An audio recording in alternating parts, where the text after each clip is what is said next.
È difficile dare una collocazione alla genesi del Prato di Sion, in quanto essa coincide con l'origine della tradizione primordiale, la quale è un deposito che è stato affidato all'uomo ai tempi delle sue origini. La struttura che ricevette in affidamento questa conoscenza e della quale si fece custode venne a chiamarsi, in tempi relativamente recenti, Priorato di Sion. Successivamente si decise di attribuire come data di fondazione, per motivi essenzialmente tradizionali, il 1099, perché proprio nel 1099 Goffredo da Buglione, che era un erede della dinastia merovingia ed era il legittimo erede anche dell'ordine iniziatico perpetrato dai Merovingi, che poi venne appunto a chiamarsi il Prato di Sion, decise di convogliare questa conoscenza all'interno di un ordine cavalleresco. Così nel 1099 egli fondò l'ordine di Nostra Signora di Sion, presso l'abbazia di Nostra Signora di Monte Sion. Successivamente alcuni monaci di questa abbazia di Gerusalemme si spostarono in Francia, presso l'abbazia di Orval e di Saint-Sampson, fino al 1600. Nel 1600 successe che le autorità ecclesiastiche decisero di sciogliere l'ordine. Le motivazioni addotte per questo furono che l'ordine aveva raggiunto un tale livello di degenerazione che andava sciolto. In realtà non è andata così, non erano queste le vere motivazioni. In verità era trapelato che la dottrina e gli elementi trasmessi dai monaci guerrieri che vennero dall'abbazia di Nostra Signora di Monte Sion a Orval o a Saint-Sampson non coincideva con quella trasmessa dalla Chiesa Romana Cattolica. Le autorità ecclesiastiche, quindi, allarmate, decisero nel modo più silenzioso e più discreto possibile di sciogliere l'ordine, e così l'ordine passò a uno stato di clandestinità che si protrasse fino all'era moderna.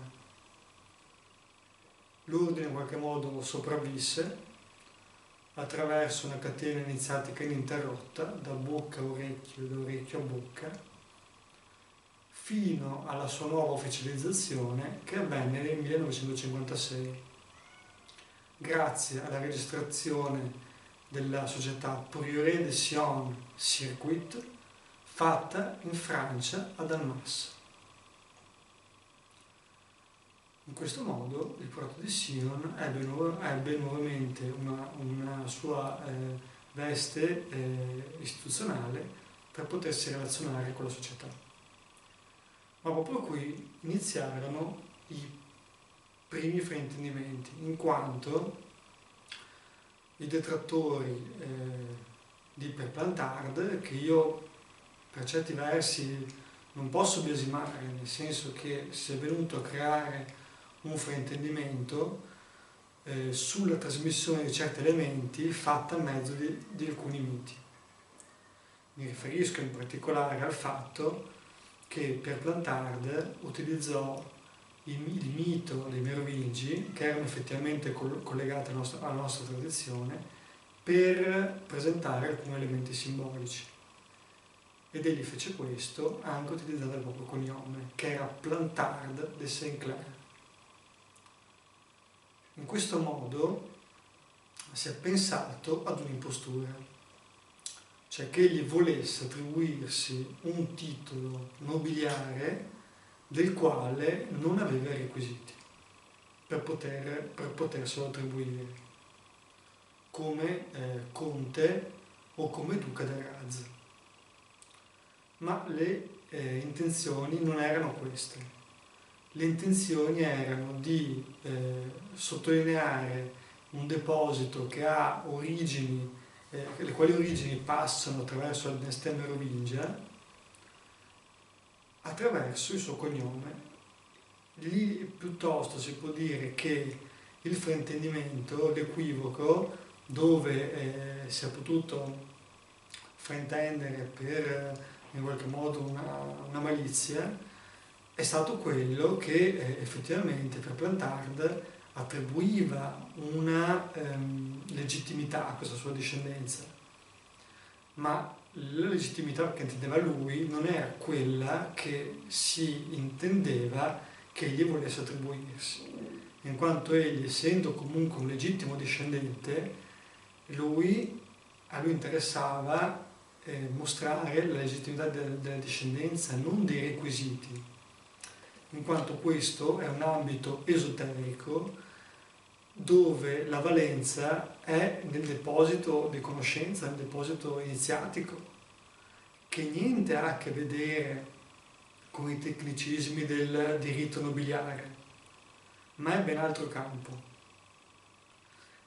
Per Plantard ha cercato più volte di spiegare questa differenza, di spiegare le motivazioni che avevano portato a sottolineare questo mito, ma non venne colta, secondo me, nel modo appropriato, almeno non da tutti. All'interno di questo deposito, l'elemento, diciamo, più centrale, è la trasmissione del Graal, del Santo Graal. Il Santo Graal è ciò che si ottiene attraverso la dottrina e gli insegnamenti che portano l'individuo a toccare e riscoprire la sua vera essenza e mettere in ordine e in armonia tutte le parti che la compongano. A quel punto egli potrà nuovamente crescere in quello che è la sua essenza più profonda, attraverso lo sviluppo della coscienza e della consapevolezza.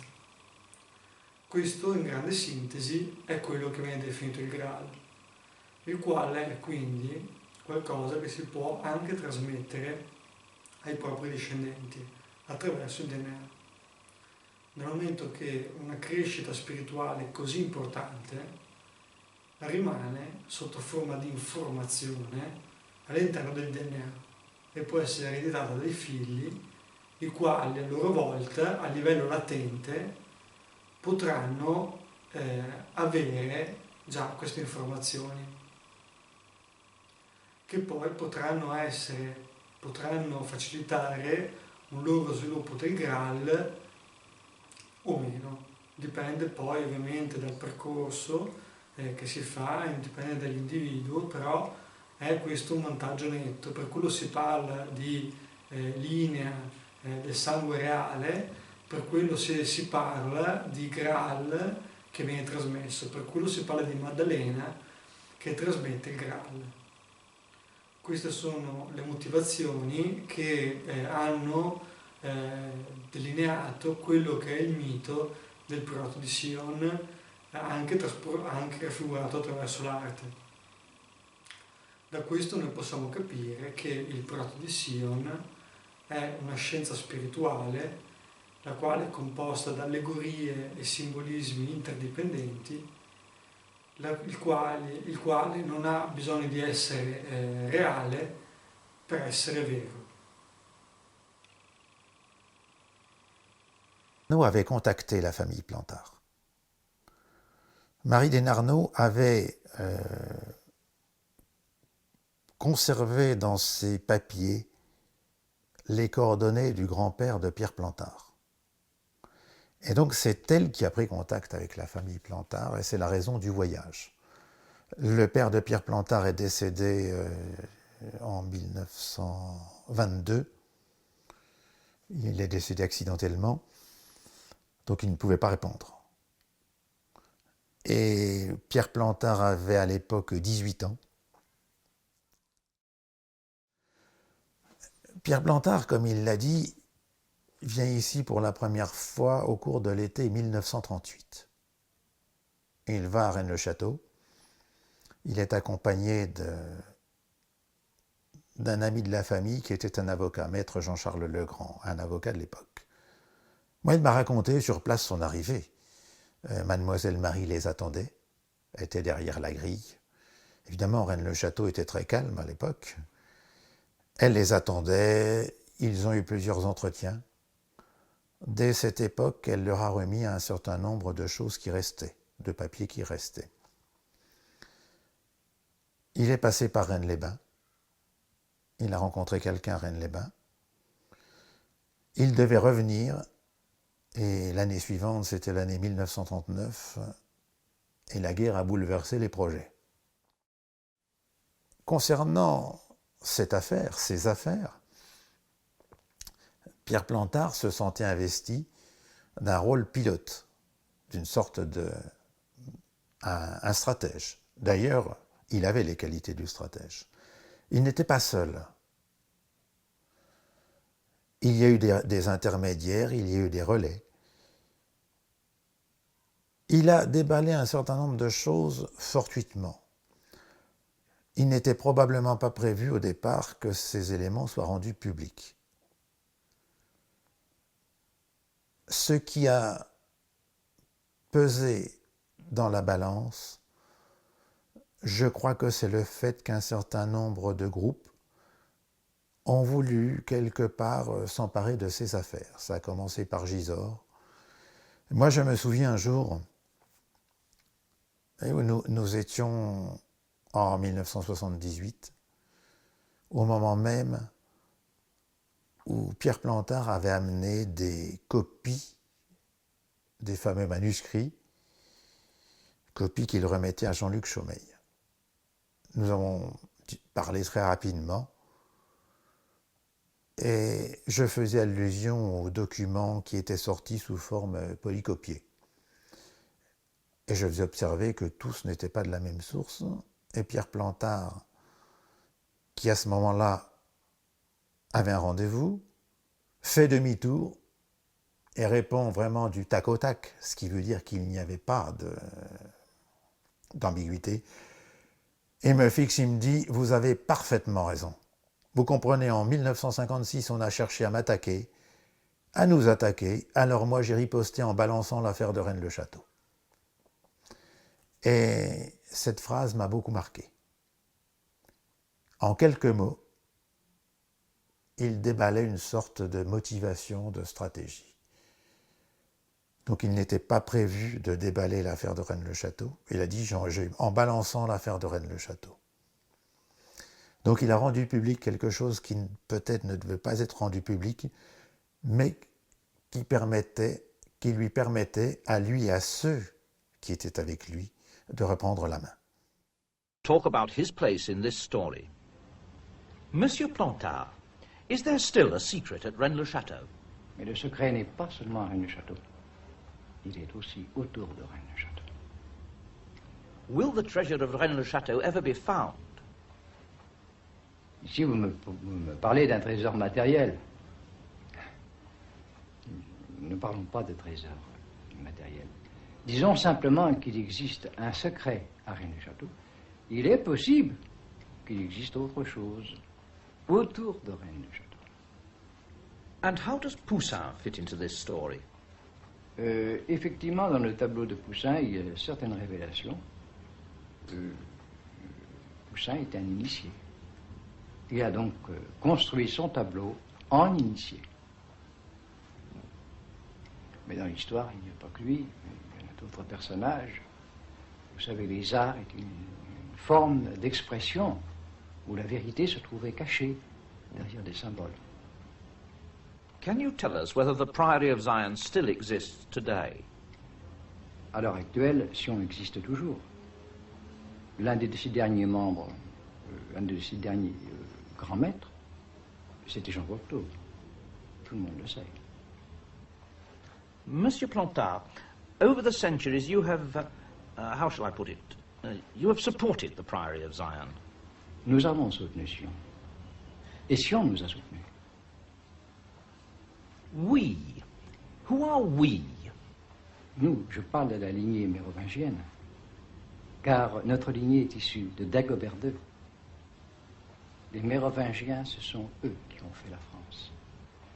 Sans eux, il n'y aurait pas de France.